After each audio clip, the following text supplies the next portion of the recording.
Saudara harus tahu wujud dari iman itu apa. Wujud dari iman, yang pertama, iman merupakan kuasa ilahi yang dianugerahkan kepada kita saat kita menerima Yesus menjadi Tuhan dan Juru Selamat kita. Jadi wujudnya iman itu Kristus. Saudara tidak terima Yesus, saudara tidak punya iman. Katakan amin. Saudara punya Yesus, itu saudara punya iman. Sebab dia adalah Immanuel. Amin.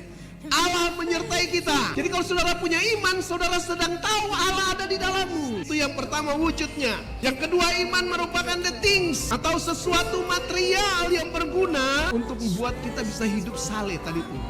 Saudara tidak akan bisa hidup saleh sekalipun saudara keturunan dari orang saleh. Tapi kalau saudara tidak punya iman, saudara tidak bisa hidup dalam kesalehan itu. Saudara harus hidup menunjukkan keilahian, hidup yang penuh keilahian itu.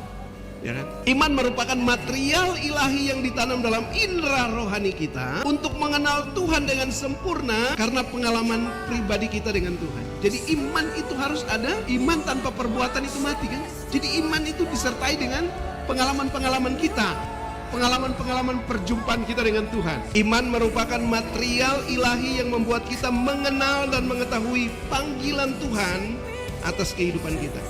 Jadi kalau saudara tahu tentang panggilan Tuhan atas saudara, maka itulah iman.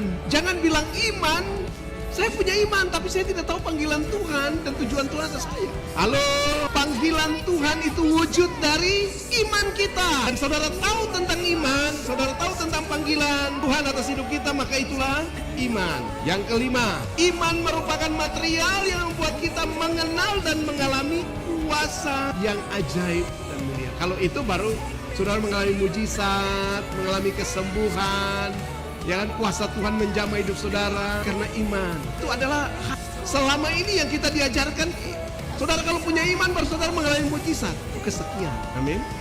Jadi yang pertama tadi apa? Iman itu adalah Kristus di dalam kita. Iman itu merupakan sesuatu material untuk membuat kita menjalani hidup yang saleh. Saudara punya iman tapi tidak bisa hidup saleh, pemalas ke gereja, mengutamakan terima BLT daripada dengar khotbah, itu bukan iman. Amin.